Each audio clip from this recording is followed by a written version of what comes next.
다 같이 함께 기도하시고 같이 함께 말씀을 보도록 하겠습니다.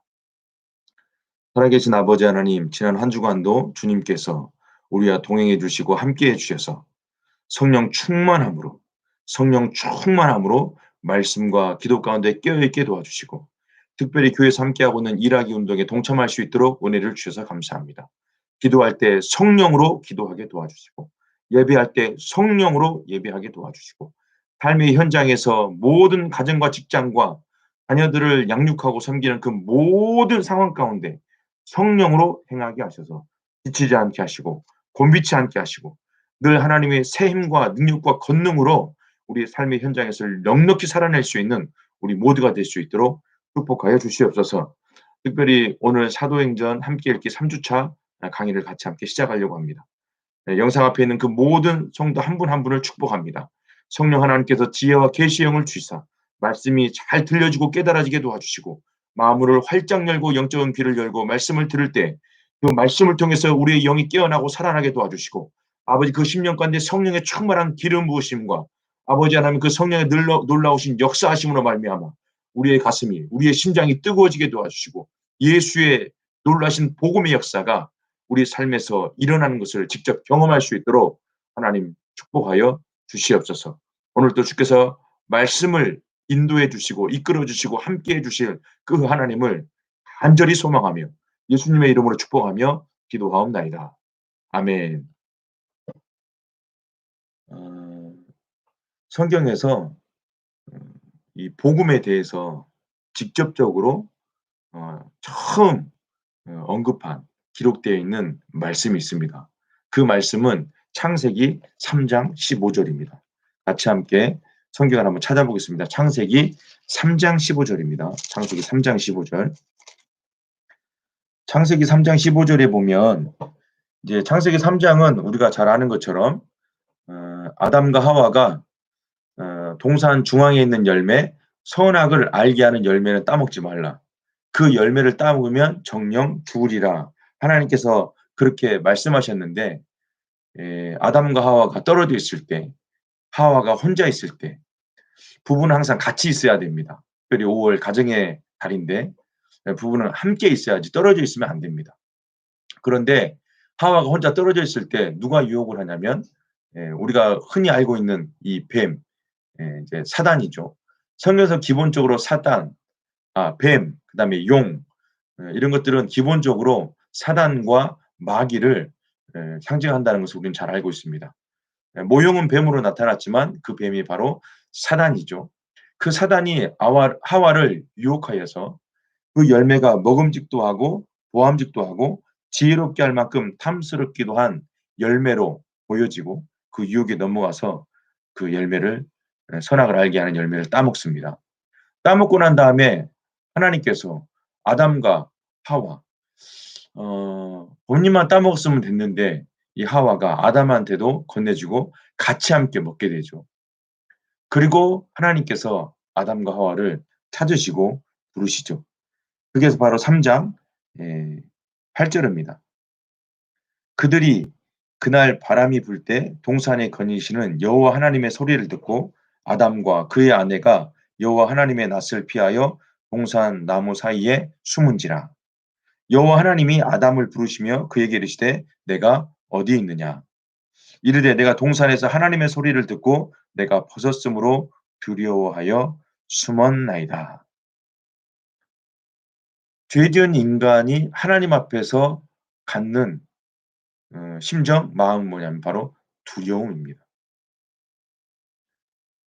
우리가 염려와 근심과 걱정 가운데 쌓이는 것은 결국은 이 두려움 때문이죠.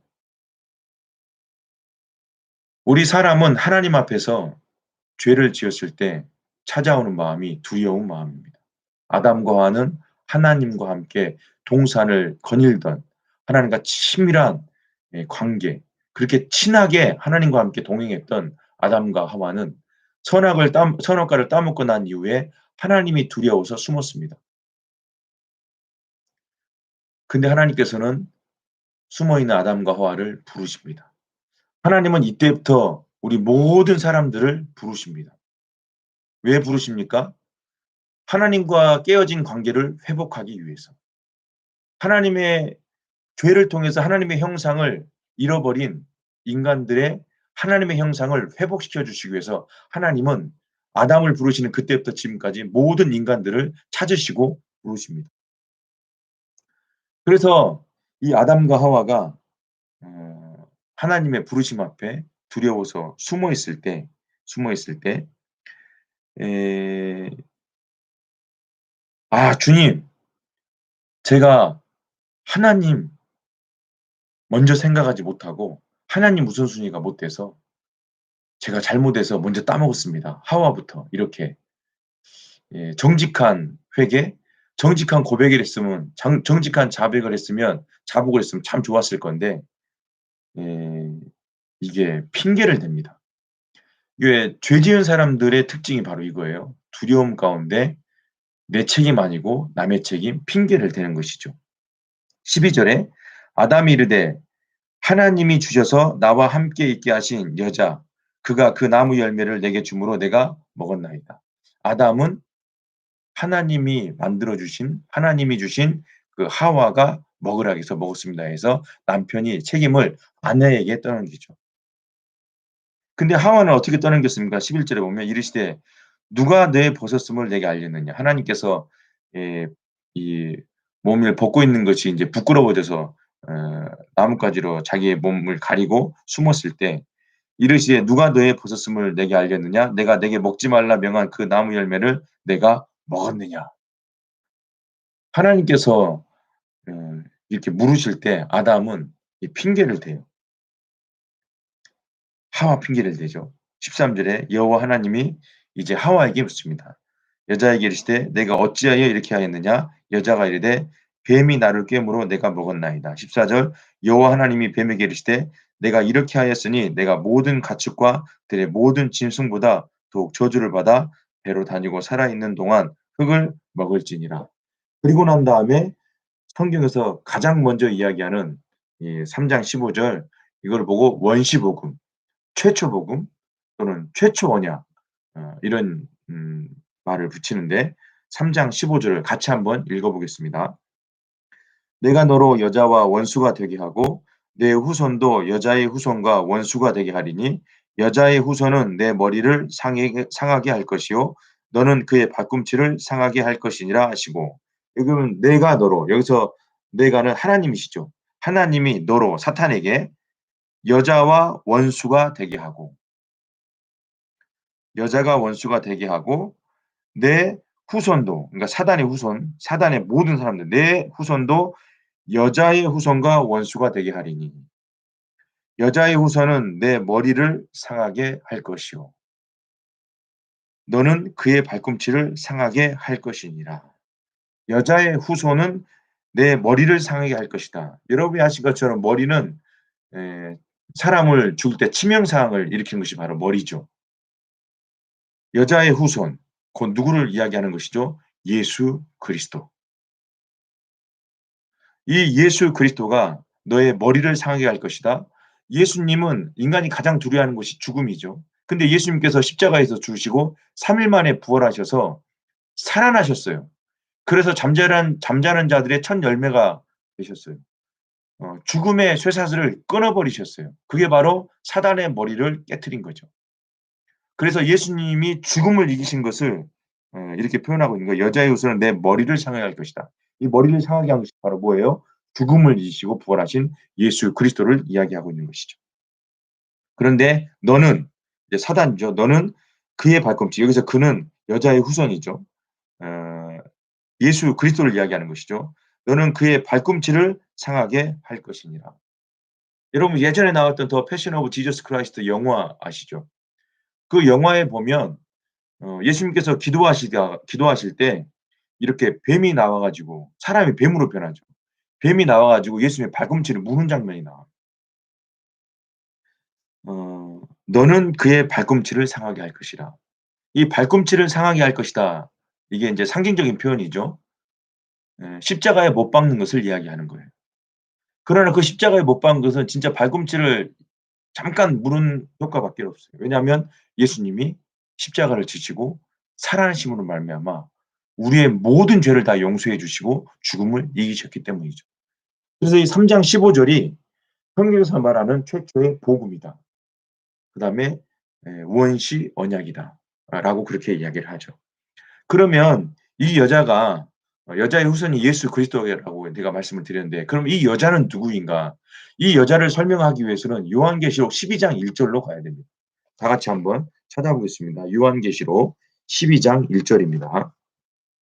요한계시록 12장 1 절. 제가 가지고 있는 신약 성경 410면입니다. 요한계시록 12장 1 절부터 3 절까지 한번 읽어 보겠습니다. 1 절부터 3 절입니다. 천천히 찾으시기 바랍니다. 요한계시록 12장 1 절에서 3 절입니다. 1 절에서 3 절. 같이 한 목소리로 읽겠습니다. 하늘에 큰 이적이 보이니 해를 옷 입은 한 여자가 있는데 그 발 아래에 달이 있고 그 머리에는 12 별의 관을 썼더라. 이 여자가 아이를 베어 해산하게 되매 아파서 애를 쓰며 부르짖더라. 하늘에 2 절까지만 일단 보겠습니다. 여기 보면 여자가 나옵니다. 아까 창세기 3장 15 절에서 여자가 나오죠. 여자가 그다음에 여자의 후손이 나오죠. "내가 너로 여자와 원수가 되게 하고 내 후손도 여자의 후손과 원수가 되게 하리니 여자의 후손은 내 머리를 상하게 할 것이요." 그래서 여자와 여자의 후손이 나옵니다. 그럼 이 여자는 누구인가? 그럼 12장 1 절을 제가 찾았는데요. 하늘에 큰 이적이 보입니다. 이 하늘의 큰 이적은 어떤 지금 이 요한계시록 12장은 이 마지막 때 하나님께서 7 천사가 나팔을 불죠. 그때 7 천사가 첫 번째 나팔을 불고 난 다음에 나타난 첫 번째 환상이거든요.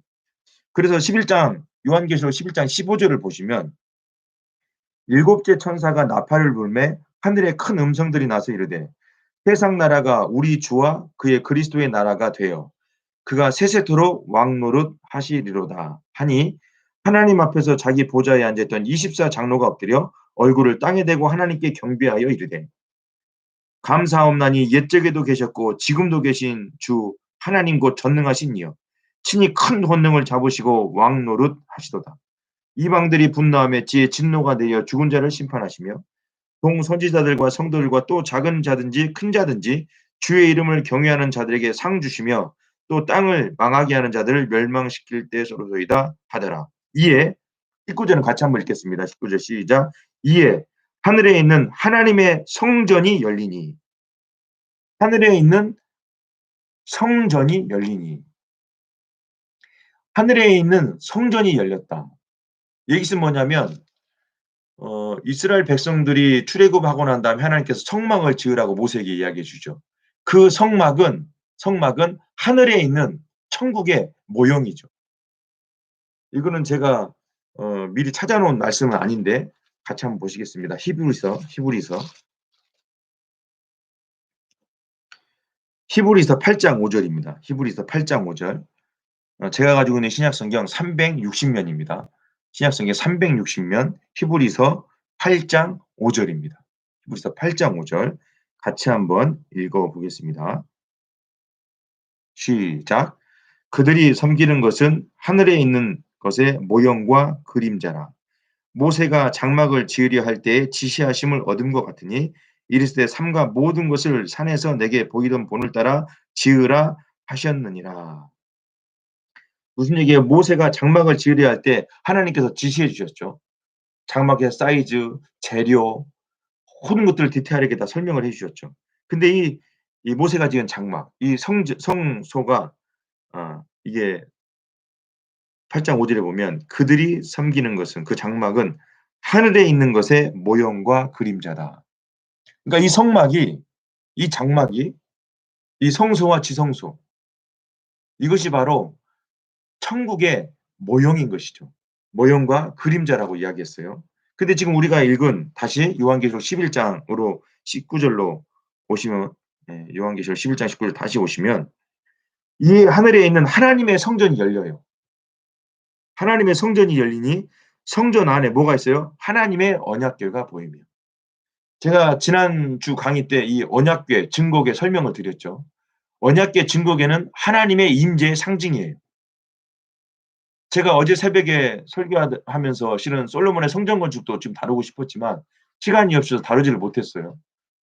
그런데 이 솔로몬의 성전 건축 7년 동안 너무 성전을 잘 지었죠. 그러나 솔로몬이 BC 931년에 죽습니다. 솔로몬이 죽으면서 르호보암과 여로보암, 북이스라엘과 남유다로 나눠지게 되죠. 통일 왕국이 분열 왕국이 돼요. 그때 분열 왕국이 될 때 북이스라엘이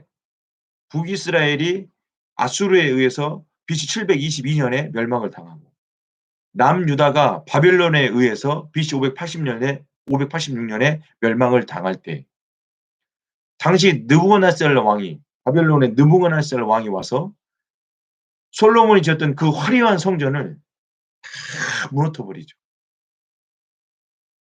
솔로몬이 성전을 짓고 아버지 다윗이 그 증거궤 언약궤를 따로 보관하고 있었는데 그 솔로몬 성전 짓고 난 다음에 그 언약궤를 거기다 갖다 놓죠, 제자리에다가. 그때 솔로몬이 성전을 짓고 성전 봉헌식 할 때 그 성전 낙성식 할 때 하나님의 그 강력한 임재가 있잖아요, 그 언약궤 위에. 그래서 언약궤의 증거궤는 뭐예요? 하나님의 임재의 상징이에요. 근데 이 똑같은 하나님의 성전이 어디 있어요? 하늘에 있어요. 근데 하나님께서 그 하나님의 성전을 열리니 성전 안에 하나님의 언약궤가 보여요. 그러니까 이 언약궤는 실제로 어디에 있는 거예요, 증거궤는? 하나님의 나라 천국에 있는 것이죠. 근데 그 천국에 있는 언약궤를 작게 예 축소시켜서 하나님께서 모세에게 만들게 하셔서 그 증거궤 그 언약궤에 하나님께서 임재하시는 거예요. 이에 하늘에 있는 하나님의 성전이 열리니 성전 안에 하나님의 언약궤가 보이며 또 번개와 음성들과 우레와 지진과 큰 우복이 있더라.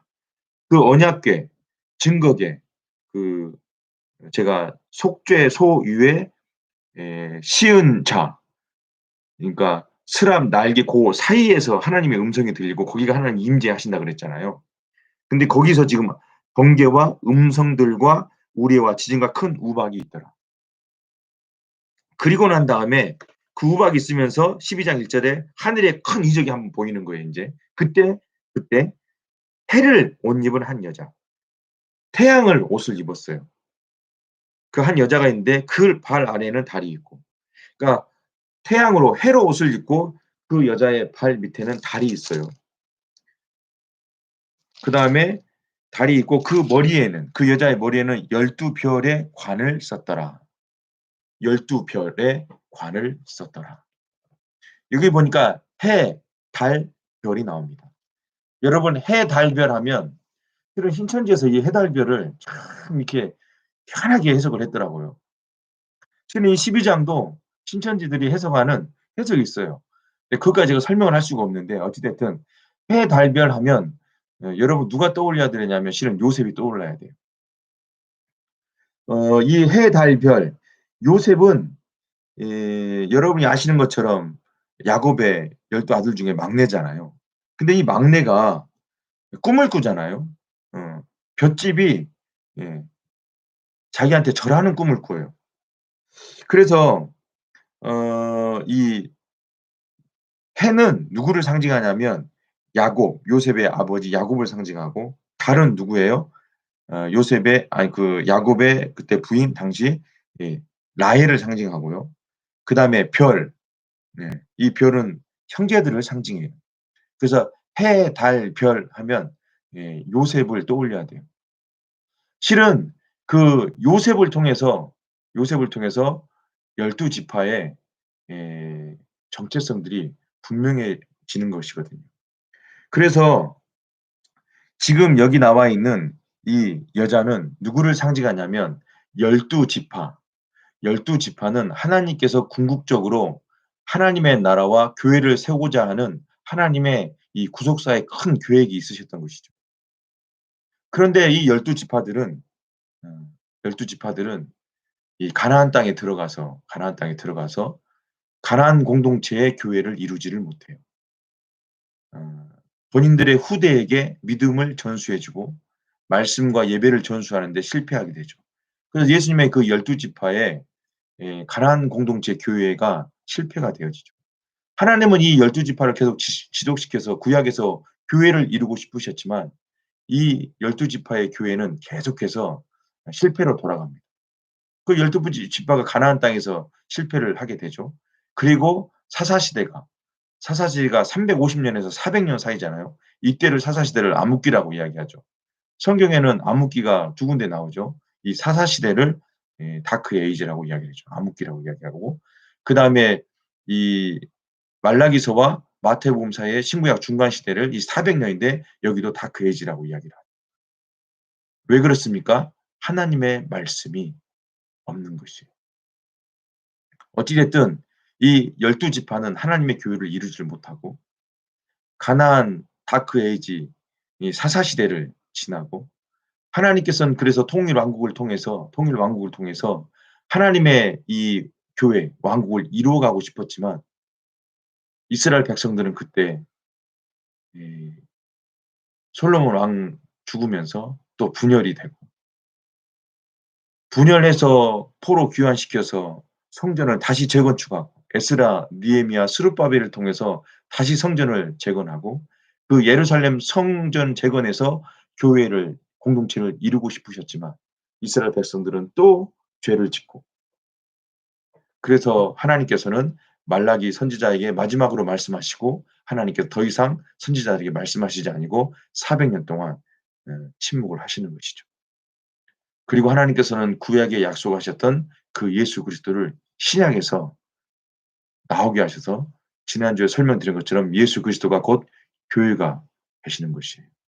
예수님이 죽으시면서 구약 시대에 있었던 하나님이 구약을 통해서 교회를 이루고 싶으셨던 그 모든 계획들이 예수님이 죽으심으로 구약의 교회 시대는 끝나게 되고 이제는 예수님이 부활하심으로 말미암아 그리고 성령이 오순절 마가 다락방 임재하심으로 말미암아 이제는 새로운 신약의 신약교회 시대를 하나님께서 여시는데 그걸 기록한 것이 바로 사도행전이죠. 어찌 됐든 지금 여자 설명하면서 여기까지 왔는데 이 여자는 그래서 교회를 상징하는 거예요. 그러니까 창세기 3장 15절에서 말하는 그 여자는 누구예요? 교회를 상징하는 거예요. 그런데 2 절에 보니까 요한계시록 12장 2 절에 보니까 이 여자가 아이를 베어 해산하게 되매 아파서 애를 쓰며 부르짖었더라. 이 교회가 아이를 낳는 거예요. 이 여기서 여자는 마리아를 상징하기도 하고 또 교회를 상징하기도 하고.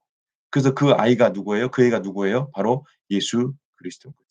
그래서 교회는 예수를 낳고 예수는 교회를 낳고 교회가 예수고 예수가 교회죠. 우리는 뭐예요? 예수가 그리스도가 교회의 머리가 되시고 우리는 그의 지체들이 되는 것이죠. 우리의 모든 각 부분 지체들이 전부 다 성도 교회를 이루어가는 것이죠. 그래서 이 교회의 주인은 하나님이시고 이 교회의 머리는 예수 그리스도가 되시며 우리 모두는 성령이 임재하신 성전이 되어 각 지체가 되어 섬기는 것이 바로 하나님께서 이 땅에 이루시고 궁극적으로는 천국에 이루시고자 하는 그 하나님의 나라 교회인 것이죠. 그래서 하나님께서는 이 교회를 통해서 제가 지난주에 하나님의 비전은 딱 한 가지라 했어요. 뭐라 그랬습니까? 하나님의 나라라 그랬어요. 그래서 예수님께서는 공생애를 시작하면서 회개하라 뭐가 가까웠다고요? 천국이 가까웠느니라. 하나님의 나라가 가까웠으니까 회개하라. 예수님께서 부활하시고 난 다음에 40일 동안 뭘 가르치셨어요? 하나님의 나라를 가르쳤어요. 예수님은 이 하나님의 나라를 위해서 오셨어요. 근데 이 하나님의 나라가 뭐예요? 하나님의 나라를 이루기 위해서 하나님께서 수단하고 이용하시는 그 곳이 뭐냐면 바로 교회인 것이에요. 신약에 와서는 그 교회가 뭐예요? 우리들인 것이에요. 그래서 우리의 비전은 어떤 직업을 갖든 목사가 됐든 선교사가 됐든 여러분이 각자 삶의 현장에서 가지고 있는 그 모든 직업을 통해서 하나님의 나라를 이루어 드릴 수 있는 것입니다. 어떻게요? 여러분이 예수 그리스도를 전함으로 말미암아 영혼 구원하여 제자 삼는 것으로 말미암아.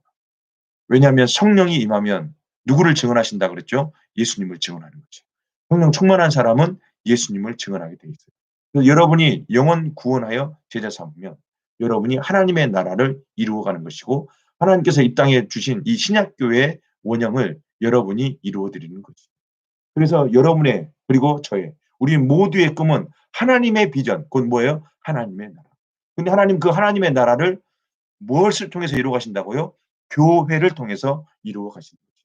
그래서 사도행전이 그 교회의 시초를 이야기하고 있는 것이라고 말씀을 드립니다. 2절에 이 여자가 아이를 베어 해산하게 되매 아파서 애를 쓰며 부르짖었다. 3절에 같이 한번 읽겠습니다. 시작. 하늘에 또 다른 이적이 보이니 보라 한 큰 붉은 용이 있어 머리가 7이요 뿔이 10이라. 그 여러 머리에 7 왕관이 있는데 하늘에 또 다른 큰 이적이 있어요.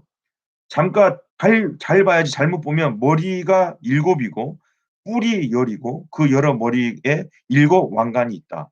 요것만 읽어보면 꼭 우리 예수님 같죠? 근데 사단의 특징은 뭐냐면 모방하고 카피하는 것이에요. 무슨 말이에요? 진짜 행복인 것처럼 모방하고 카피해요. 예를 들면 이런 것이죠. 돈 많으면 행복할 것이다. 여러분 돈 많으면 행복합니까? 그렇지가 않죠. 그런데 돈 많으면 행복인 것처럼 모방하고 카피하고 이것이 행복인 것처럼 그렇게 만들어서 우리에게 사단이 유혹을 하죠. 그럼 여길 보면 머리가 7 뿔이요. 뿔은 하나님의 왕권, 하나님의 능력, 권능을 상징하는 것이거든요. 여러 머리에 7 왕관이 있어요. 그런데 거기 보면 한 큰 붉은 용이 있어. 용은 누구를 상징한다고요? 사단을 상징해요. 사단이 이 뿔과 왕관을 쓰고 마치 우리 예수님처럼 그렇게 모방하고 카피하고 나온 거예요. 그리고 이 머리가 7이고 뿔이 10이고 머리에 7 왕관 쓴 이놈이라 그럴게요. 이 자식이 이놈이 하는 일을 보면 알아요. 이게 정말 중요합니다. 성령 충만한 사람이라고 하는 사람들이 진짜 성령 충만한 것을 검증할 수 있는 것이 있어요. 확실한 게. 그게 뭐냐면 그들이 하는 것을 보면 알아요. 첫 번째 뭐예요? 말이에요, 말. 그 사람이 하는 말을 보면 그 사람이 성령 충만한 사람인지 아닌지 알 수 있어요. 그 사람의 삶의 자세와 태도를 보면 알 수 있어요. 남편이 남편의 역할을 하고 아내가 아내의 역할을 하고 학생이 학생의 역할을 잘해야 되죠. 그게 성령 충만한 삶이에요. 아무리 7 뿔을 가지고 열이고 7 왕관을 썼다 해도 4절을 보시겠어요? 그 꼬리가 하늘의 별 3분의 1을 끌어다가 땅에 던지더라. 여기서 하늘의 별은 교회를 상징하거든요. 하늘의 별의 3분의 1을 끌어다가 땅에 던지는 거예요. 꼬리로 끌어다가. 그러니까 모양은 그럴싸하게 왕관을 쓰고 있는데 뭐예요? 용이에요. 사단이에요. 귀신이에요. 사단은 하는 것이 딱 한 가지예요. 교회를 핍박해요. 교회는 여러분이 우리 한밭제일교도 생각했지만 교회는 우리 각자 예수 믿는 그리스도인들을 생각하셔야 돼요. 계속해서 세상은 예수 믿는 교회, 그리스도인들을 핍박해요. 바로 용이에요.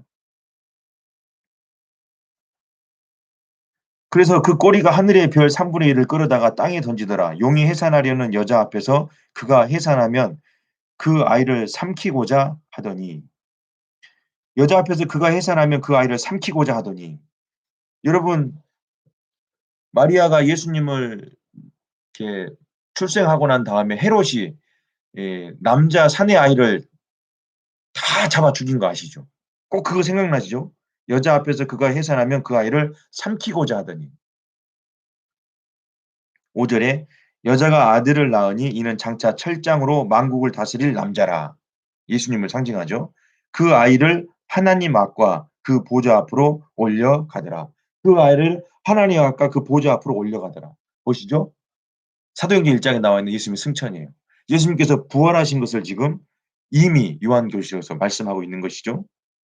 그 여자가 광야로 도망하며 여자가 광야로 도망해요. 거기서 1260일 동안 그를 양육하기 위하여 하나님께서 예비하신 곳이 있더라. 광야로 도망하는 것 같지만 하나님께서는 이 여자를 어떻게 하나님께서 예비하신 곳에서 하나님께서 보호하시고 지켜주시는 거예요. 무슨 말씀입니까? 하나님께서 이 교회를 지키신다는 거예요. 아무리 많은 용과 뱀, 사단, 바벨론 이 통칭되는 이 사단이 이 정부의 법으로 악법으로 여러 가지 시스템으로 교회를 핍박하고 교회를 무너뜨리려고 해도 하나님께서 예비하신 곳이 있어요. 거기서 하나님께서 몸된 교회를 지키시는 것이죠. 그럴 때 7절에 하늘의 전쟁이 일어납니다. 하늘의 전쟁이 있으니 미가엘과 그의 사자들이 영과 더불어 싸울세. 하늘에서 전쟁이 일어나는데 이 미가엘 천사가 누구하고 싸워요? 미가엘은 군대 장관 천사죠. 그의 사자들이 미가엘과 그의 수종드는 사자들이 용과 지금 나온 그 용과 더불어 싸워서 용과 그의 사자들도 싸우나 이기지 못해요. 미가엘 군사 천사장과 그다음에 그 천사 수종드는 이 사자들이 이 용과 하늘에서 전쟁이 났는데 그 용이 이 미가엘 천사를 이기지를 못한 것이에요. 그래서 다시 하늘에서 그들이 있을 곳을 얻지 못한지라. 9절에 큰 용이 내쫓기니 옛뱀 곧 마귀라고도 하고 사탄이라고도 하며 온 천하를 꿰는 자가 그가 땅으로 내쫓기니 그의 사자들도 그와 함께 노찢거니라. 큰 용이 내쫓기니 옛뱀 곧 마귀라고도 하고 사탄이라고도 하며 용, 옛뱀, 마귀, 사단 다 같은 말이죠. 온 천하를 꿰는 자인데 그가 땅으로 내쫓기니 그의 사자들도 그와 함께 내쫓기니라. 내가 또 들으니 하늘에 큰 음성이 있어 이르되 이제 우리 하나님의 구원과 능력과 나라와 또 그의 그리스도의 권세가 나타났으니 우리 형제들을 참수하던 자 곧 우리 하나님 앞에서 밤낮 참수하던 자가 쫓겨났고 또 우리 형제들이 우리 양의 피와 자기들이 증언하는 말씀으로써 그를 이겼으니 어린 양의 피로 이겼다는 것이 뭐예요? 예수 그리스도의 이름으로 예수 그리스도의 부활하심으로 예수의 피로 하나님의 말씀으로 그를 어떻게 했어요? 이겼으니 그들은 죽기까지 자기들의 생명을 아끼지 아니하였다. 그러므로 하늘과 그 가운데 있는 거하는 자들을 즐거워하라. 그러나 땅과 바다는 화 있을진저 이는 마귀가 자기의 때가 얼마 남지 않은 줄을 알므로 크게 분내어 너희에게 내려갔습니다. 13절부터는 드디어 이제 이 용들의 공격이 다시 시작되면서 이 땅에 있는 이 교회들이 핍박받는 교회 핍박에 대해서 이야기를 하고 있어요. 13절부터 보겠습니다. 용이 자기가 땅으로 내쫓긴 것을 보고 남자를 낳은 여자를 박해하는지라.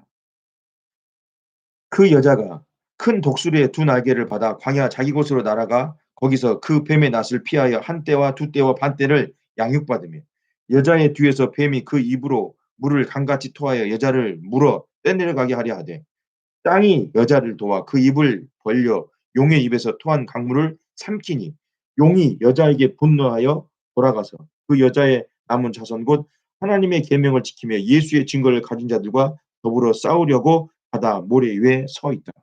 바로 지금 이것이 계속 사단이 이 여자 곧 이 교회를 예수님이 곧 교회라 그랬고요. 그래서 예수님께서 제가 사도행전 9장에서 사도행전 그쵸. 사도행전 9장에서 말씀드렸죠. 사도 바울의 회심의 장면에서 예수님이 나타나셔서 예수님을 직접적으로 박해하지 않은데 예수님께서는 사울에게 "왜 내가 나를 박해하느냐." 그러면서 예수 믿는 그리스도인들을 자기와 동일시했다 그랬죠. 그래서 예수님이 교회이면서 우리가 동시에 교회인 것이죠. 그래서 여전히 지금 교회는 계속해서 핍박을 당하고 고난을 당하는 것이에요. 그래서 우리 교회는 예수님께서 말씀하신 팔복의 마지막 복이 뭐냐면 의를 위하여 핍박받는 자는 복이 있나니 천국이 그들의 것이며 고난받고 핍박받는 사람 누구를 위해서? 예수 그리스도의 이름을 위해서. 고난은 두 가지가 있습니다. 고난은 두 가지가 있어요. 어 이것도 대본에는 없는 얘기인데요. 이야기가 나왔으니까 한번 찾아보겠습니다. 베드로전서예요. 여러분이 고난에 대해서 정리를 하고 싶으시면 베드로전서를 보시면 돼요. 베드로전서 2장 19절에서 20절입니다. 베드로전서 2장 19절에서 20절. 제가 가지고 있는 신약성경 379쪽입니다. 베드로전서 3장 19절에서 20절입니다. 같이 한번 읽겠습니다. 시작. 부당하게 고난을 받아도 하나님을 생각함으로 슬픔을 참으면 이는 아름다우나 죄가 있어 매를 맞고 참으면 무슨 칭찬이 있으리요? 그러나 선을 행함으로 고난을 받고 참으면 이는 하나님 앞에서 아름다우니라. 고난이 두 개가 있어요. 하나는 죄를 지음으로 매를 맞는 것이에요. 이거는 그러니까 자기 죄 때문에 매를 맞으면서 받는 고난이에요. 두 번째 고난은 뭐예요? 선을 행함으로 고난을 받고 참으면 이는 하나님 앞에서 아름답다. 고난은 두 가지예요. 하나는 자기 죄 때문에 받는 고난, 하나는 선을 행함으로. 여기서 선을 행함으로는 뭐죠? 우리가 성전된 우리 교회가 예수 그리스도의 복음을 전하면서 받는 핍박과 고난을 이야기하는 거죠. 이걸 선행이에요. 근데 이게 좀 더 구체화됩니다. 몇 장을 보시면 되냐면 이어서 계속 보시면 베드로전서 3장 17절입니다. 베드로전서 3장 17절 같이 읽겠습니다. 시작. 선을 행함으로 고난받는 것이 하나님의 뜻일진데 악을 행함으로 고난받는 것보다 나으니라. 여기도 보면 선을 행함으로 고난받는 것이 하나님의 뜻일진데 악을 행함으로 고난받는 것보다 나으니라. 그래서 선을 행함으로 받는 고난이 있고 악을 행함으로 받는 고난이 있다. 고난은 두 가지가 있다는 것을 여러분이 아셔야 돼요. 좀 더 구체적으로 되는 것이 베드로전서 4장 12절이에요. 베드로전서 4장 12절에 사랑하는 자들아 너희를 연단하려고는 불시험을 이상한 일 당하는 것 같이 이상히 여기지 말고 오히려 너희가 그리스도의 고난에 참여하는 것으로 즐거워하라. 이는 그의 영광을 나타내실 때 너희로 즐거워하고 기뻐하게 하라 함이라. 너희가 그리스도의 이름으로 치욕을 당하면 복 있는 자로다. 영광의 영 곧 하나님의 영이 너희 위에 계심이라. 너희 중에 누구든지 살인이나 도둑질이나 악행이나 남의 일을 간섭하는 자로 고난을 받지 말려니와 만일 그리스도인으로 고난을 받으면 부끄러워하지 말고 도리어 그 이름으로 하나님께 영광을 돌리게 하라. 시간이 없으니까 다시 한번 읽지는 않겠습니다. 여기도 보면 고난은 두 가지가 있어요. 자기의 죄 때문에 받는 고난이 있고 예수 그리스도를 복음을 전함으로 선을 행함으로 받는 고난이 있어요. 이 고난을 이제 마침표를 찍어주는 것이 바로 5장인데요. 베드로전서 5장 10절입니다. 5장 10절 같이 함께 읽겠습니다. 시작. 모든 은혜의 하나님 곧 그리스도 안에서 너희를 부르사 자기의 영원한 영광에 들어가신 이가 잠깐 고난을 당한 너희를 친히 온전하게 하시며 굳건하게 하시며 강하게 하시며 그를 견고하게 하시리라. 모든 은혜의 하나님 곧 그리스도 안에 너희를 부르사 자기의 영원한 영광에 들어가신 하신 이가 잠깐 고난을 당한 너희를 친히 온전하게 하시고 굳건하게 하시고 강하게 하시고 털을 견고하게 하시리라. 선을 행함으로 받는 고난. 하나님께서 왜 그 고난을 주시는 거예요? 잠깐 고난을 당해 하시는데 친히 우리들을 온전하게 하시고 아멘. 그다음에 굳건하게 하시며 아멘. 그다음에 강하게 하시며 아멘. 혀를 견고하게 하시리로다. 여러분이 지금 받는 고난이 여러분이 지금 죄 때문에 받는 고난인 것 같습니까? 아니면 선을 행함으로 받는 고난인 것 같습니까? 여러분이 이 시점에서 여러분이 지금 당하고 있는 고난에 대해서 한번 묵상해 볼 필요가 있습니다. 제가 왜 지금 고난 이야기를 했어요? 요한계시록 12장 13절부터 17절은 이 교회가 받는 고난, 핍박에 대해서 이야기를 하고 있어요. 그래서 예수를 바로 믿으면 핍박받게 돼 있어요. 그래서 예수님께서는 마태복음 5장에서 팔복을 이야기하시면서 제가 아까 말씀드렸는데 그 팔복의 마지막 복은 뭡니까? 마태복음 5장 10절이죠. 5장 10절. 의를 위하여. 지금 찾고 계시죠? 마태복음 5장 10절입니다. 찾기 쉽습니다. 마태복음 5장이니까요. 마태복음 5장 10절 같이 읽겠습니다. 시작. 의를 위하여 박해를 받은 자는 복이 있나니 천국이 그들의 것입니다. 누가 하나님의 나라와 천국을 누리며 살 수 있는 것이에요? 의를 위하여 핍박받는 사람이 하나님의 나라와 천국을 이루면서 살 수 있어요. 우리가 하나님의 나라 천국을 이루달라고 아무리 기도를 해도 예수를 믿음으로 의를 위해서 하나님의 나라를 전하고 복음을 전하면서 받는 핍박 있는 사람들만이 누릴 수 있는 하나님의 특권, 하나님의 놀라우신 영광이 무엇입니까? 의를 위해서 박해를 받은 자는 복이 나니 천국이 그들의 것임이라. 이어서 11절에 이렇게 이야기죠. 나로 말미암아 너희를 욕하고 박해하고 거짓으로 너희를 거슬러 모든 악한 말을 할 때에는 너희에게 복이 있나니 기뻐하고 즐거워하라. 하늘에서 너희 상이 크리라.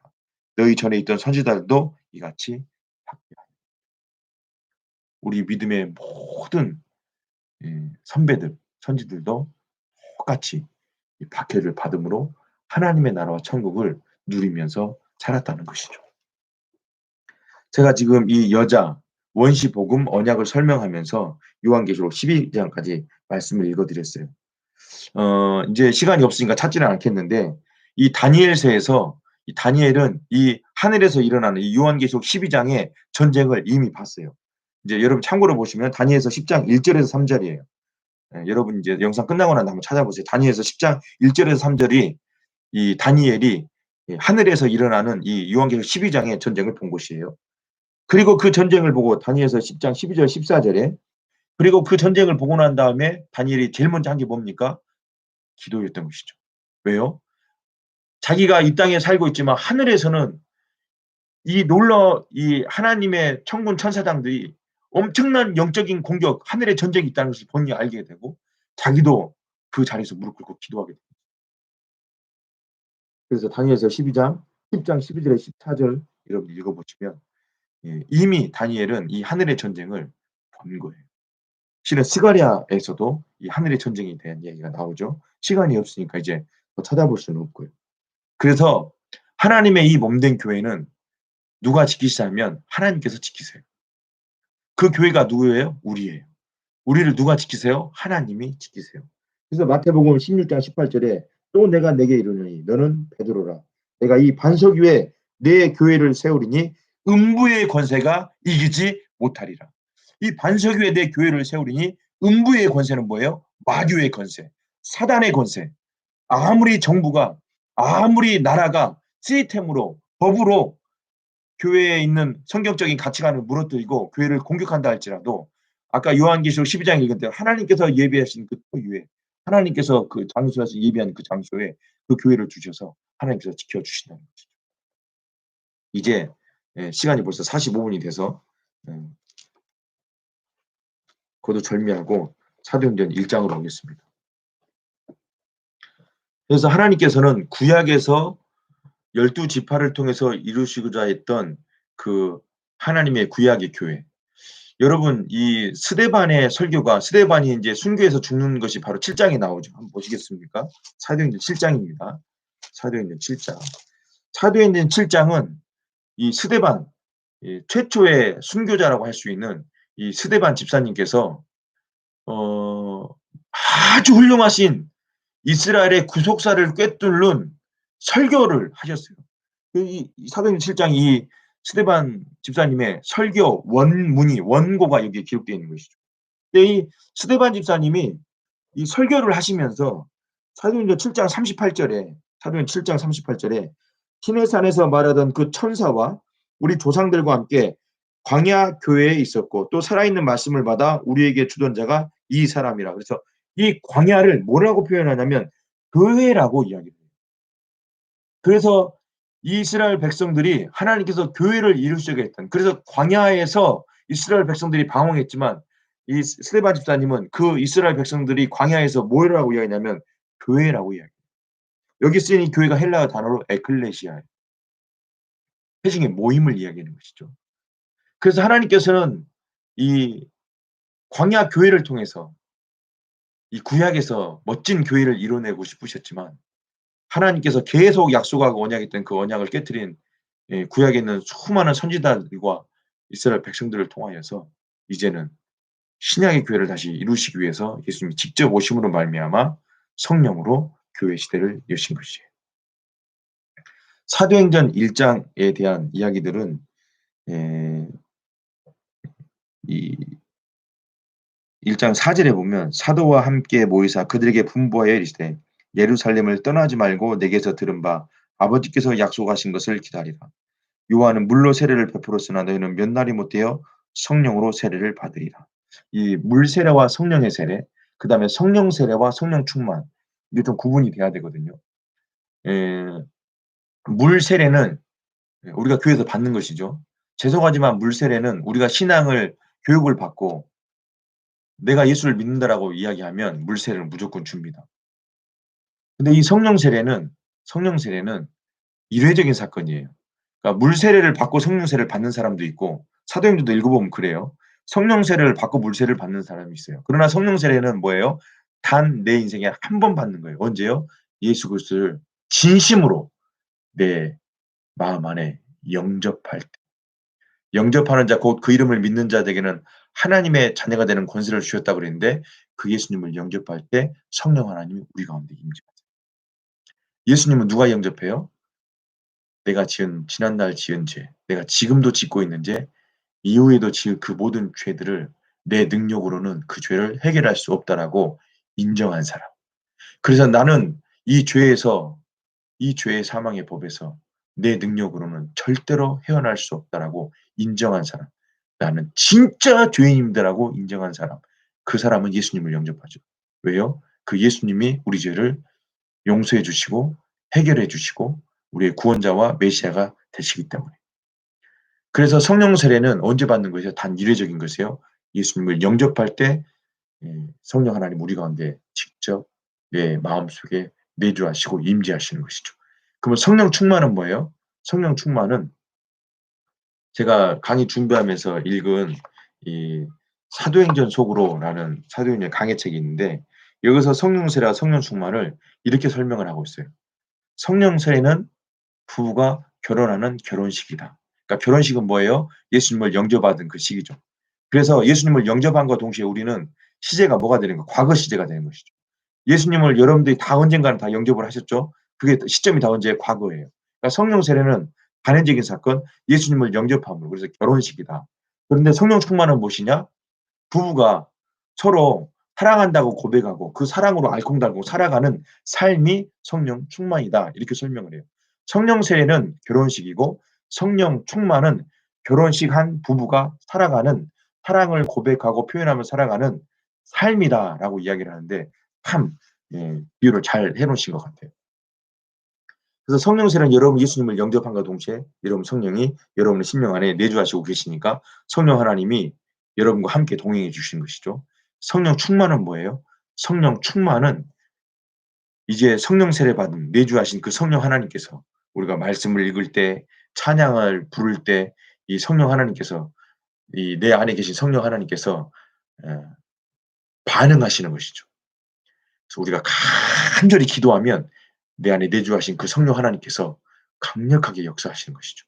그러나 그 강력하다는 표현은 좀 죄송한데 이 안에 성령 하나님께서 우리의 삶을 변화시키시죠. 어떻게 해요? 우리의 말을 변화시키시고 우리의 인격을 변화시키시고 어디 가든 성령 충만한 사람은 예수님을 높이고 예수님을 증언하고 예수님을 온전히 찬양하고 노래하는 예수님만을 높여드리는 삶을 살게 되는 것이죠. 그래서 성령 충만은 계속해서 우리가 사모해야 되는 것이죠.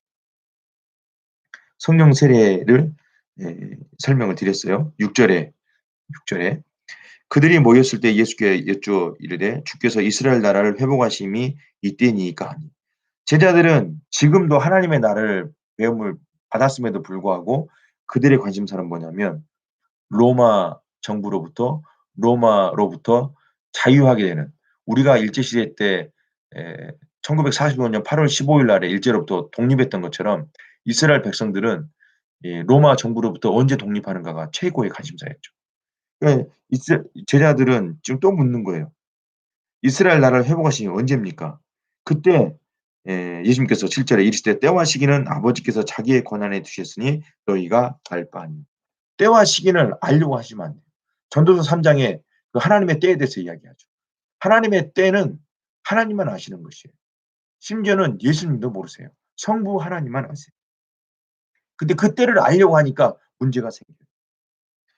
그러면서 8 절에 사도행전의 가장 핵심적인 원 센텐스 가장 핵심 구절이라고 한다면 바로 사도행전 1장 8 절 우리가 너무 잘 아는 말씀이죠. 같이 함께 읽겠습니다. 오직 성령이 너에게 임하시면 너희가 권능을 받고 예루살렘과 온 유대와 사마리아와 땅 끝까지 이르러 내 증인이 되리라. 오직 성령이 너희에게 임하시면 제가 말씀드렸죠. 성령이 임하는 이유는 뭐예요? 이제 내가 너와 함께 하나님의 일을 내 일을 같이 하고 싶다라고 어 같이 내가 하고 있는 그 구속사에 동참했으면 좋겠다. 같이 함께 했으면 좋겠다라고 성령을 그래서 보내신다고 그랬죠. 그래서 오직 성령이 너에게 임하시면 너희가 권능을 받고 예루살렘과 온 유대와 사마리아와 땅끝까지 이르러 내 증인이 되리라. 성령 하나님을 주신 이유는 사도행전 버전으로 하자면 뭐예요? 증인이에요. 누구의 증인? 예수 그리스도의 증인. 그러면 증인은 사실만을 이야기해야 돼요. 위증하면 안 돼요. 그리고 증인은 본인이 직접 봐야 돼요. 본인이 직접 경험해야 돼요. 증인은 누가 할 수 있습니까? 예수님의 부활을 직접 내가 경험하고 목격하고 느끼는 사람. 그리고 그 예수 그리스도를 내 삶 속에서 내 구원자와 메시아로 인정하고 모시고 사는 사람. 그 사람이 증인이 될 수 있어요. 증인은 직접 본인이 목격해야 돼요. 그리고 사실만을 말해야 돼요. 이 증인은 뭘로만 가능해요? 성령의 능력으로만, 권능으로만 가능해요. 이 말씀을 마치시고 그들이 보는데 올려져 가시니 구름이 그를 가려 보이지 않게 하더라. 올라가실 때 제자들이 자세히 하늘을 쳐다보고 있는데 흰 옷 입은 두 사람이 그들 곁에 서서 이르되 갈릴리 사람들아 어찌하여 서서 하늘을 쳐다보느냐 너희 가운데서 하늘로 올려지신 예수는 하늘로 가심을 본 그대로 오시느냐 하였느니라. 갈릴리 사람들은 어찌하여 서서 하늘을 쳐다보느냐. 이게 무슨 얘기예요? 이제는 하늘 보지 말고 너희들의 삶의 현장으로 가서 증인된 삶을 아니요 성령이 임할 때까지 성령이 임할 때까지 기다리라는 것이죠. 그래서 제자들이 이제는 같이 함께 동행했던 12 사도 새로 뽑힌 마띠아 포함해서 그다음에 14절에 여자들과 예수의 어머니 마리아와 예수의 아우들과 더불어 마음을 같이 하여 뭐였냐면 오로지 기도에 힘쓰더라. 예수님이 승천하고 난 다음에 이 120명은 뭘 하기 시작했냐면 자기들의 삶의 현장에 돌아와서 제일 먼저 한 게 뭐였냐면 기도였어요. 오로지 기도에 힘쓰다. 이 오로지라는 단어가 나를 어디다 붙들어 매여 놓다라는 거예요. 그러니까 기도하기 위해서 내 자신을 온전히 기도의 자리에 붙들어 매여 놨다는 것이죠. 그만큼 기도에 힘을 쓴 것이에요. 그들이 기도하면서 하나님께서 하나 주시는 마음이 뭐였냐면 이 유다가 죽은 이야기가 나오죠. 유다가 죽고 난 다음에 우리가 12 사도 중에서 이 유다를 대신할 사도를 뽑아야 되겠다. 그래서 두 사람을 기도하면서 세우고 그중에 제비뽑기를 통해서 이 마띠아를 하나님께서 뽑게 되는 것이죠. 근데 이 사람을 선출하고 뽑을 때 그 자격이 있어요. 1장 20절에 항상 우리와 함께 다니던 사람 중에 하나를 세워 우리와 더불어 예수께서 부활하심을 증언할 사람이 되게 하여야 하리라 하거늘. 항상 우리와 함께 다니던 사람. 같이 함께 공동체에서 서로 울고 웃고 먹고 자고 같이 함께한 사람 중에서 하나를 세우되 어떤 사람이요? 예수께서 부활하심을 증언할 사람. 예수님의 부활을 증언할 사람. 예수님의 부활이 내 목에 칼이 들어와도 내 생명이 떠나가는 일이 있더라도 이 부활을 증언할 수 있는 사람. 두 사람이 뽑히죠. 요셉이라는 사람과 그다음에 마띠아. 그들이 24절에 이 사람을 뽑는 게 뭐예요? 기도해요. 그러고 난 다음에 25절에 봉사와 및 사도의 직무를 대신할 자인지를 보이십소서. 유다는 이 직무를 버리고 제 곳으로 갔나이다 하고 제비와 마띠아를 얻으니 그 11 사도의 수에 들어가니라. 그래서 다시 12 사도가 되는 것이죠. 그래서 예수님께서 12 제자를 뽑으신 이유는 구약의 12 지파가 실패했잖아요. 다시 신약 교회를 시작하면서 12 사도를 뽑으셔서 12 제자를 뽑으셔서 12 사도를 통해서 다시 신약의 교회를 이루어 가시는 것이 지금 우리가 살고 있는 이 신약 시대, 신약의 교회 시대를 우리가 살고 있는 것이죠. 어 이제 진짜 다음 주부터는 2 장부터 본격적으로 본문 중심으로 어 사도행전을 읽어 나가려고 합니다. 제가 이 2 시간에 걸쳐서 이 교회에 대해서 설명을 드린 이유가 딱 한 가지예요. 우리가 교회라는 사실, 그리고 성령 하나님이 우리 가운데 임재했기 때문에 교회가 되었고 성령의 임재하심은 하나님의 일에 같이 동참하고자 성령을 주신 것이고 성령 충만한 사람은 오직 예수님만을 증언하는 사람이고 그다음에 성령 충만한 사람은 우리 삶 속에서 말이 변화된 사람, 특별히 다음 주에 제가 이 다른 방은 말에 대해서 좀 더 강조를 하려고 하는데요. 말이 바뀝니다. 성령이 임하면 그 말이 바뀐다는 얘기는 이야기인즉슨 인격이 성품이 변한다는 것이죠. 어 인제 이번 한 주간 다시 한번 이제 숙제를 내드리는데 제가 어저께 카톡에 올려드린 드라마 바이블이 있습니다. 저 지금 드라마 바이블로 2번 듣고 읽었거든요. 우리가 익히 아는 연예인들의 목소리여서 목소리가 나오니까 친숙해서 좋았고 그다음에 그 배경 음악이 너무 웅장하고요. 그래서 이 드라마 바이블로 사도행전을 한번 읽어 보시죠. 예. 첫째 주에 하루에 4 장씩 읽어서 28장 읽어 오기로 했는데 여러분이 은혜 되는 대로 2 번을 읽어도 좋고 3 번을 읽어도 좋고 드라마 바이블을 통해서 성경을 쭉 읽으셔서 이 사도행전에서 역사하셨던 그 성령 하나님께서, 그리고 사도행전을 통해서 시작했던 이 교회가 여러분의 삶의 현장에서 사라지고 증거되어지는 놀라신 성령 충만한 은혜가 여러분의 삶의 현장에서 있어지기를 예수님의 이름으로 축원하겠습니다. 제가 기도하고 마치겠습니다. 살아계신 아버지 하나님, 두 주에 걸쳐서 우리가 이 하나님의 교회에 대해서 정말 명확하게 말씀을 통해서, 말씀을 근거로 해서 배우고 익혔습니다. 이제는 우리가 어떤 상황 가운데서도 흔들리지 않는 그리스도의 교회에 대한 명확한 정체성을 허락하여 주셔서 정말로 좌로나 우로나 치우치지 않게 하시고, 신앙과 믿음을 온전히 하나님께 두고 하나님을 기쁘시게 하며 하나님께 영광을 올려드리는 삶을 살아갈 수 있도록 축복하여 주시옵소서. 특별히 이번 한 주간 다시 한번 사도행전 말씀을 읽습니다. 성령 하나님께서 사도행전 말씀을 읽을 때 뜨겁게 임재하여 주시고 기름 부으시고 역사하여 주셔서 정말 성령 충만함으로 내 삶 자체가 기쁘고 행복하고 활기차고 생동력 있고 생기 있는 삶이 될 수 있도록 인도하여 주옵소서. 성령이 우리 가운데 임재하면 그렇게 살 수 있습니다. 성령 하나님이 임재하면 우리도 그렇게 삶을 이끌어 가실 것입니다. 아버지 하나님, 염려와 근심에 눌리지 않게 하시고 성령 충만함으로 하나님께 영광을 올리되며 활기차게 성령의 권능과 능력으로 한 주간을 넉넉히 살아내는 우리 모두가 되게 하여 주시옵소서. 감사드리며 예수님의 이름으로 축복하며 기도합니다. 아멘.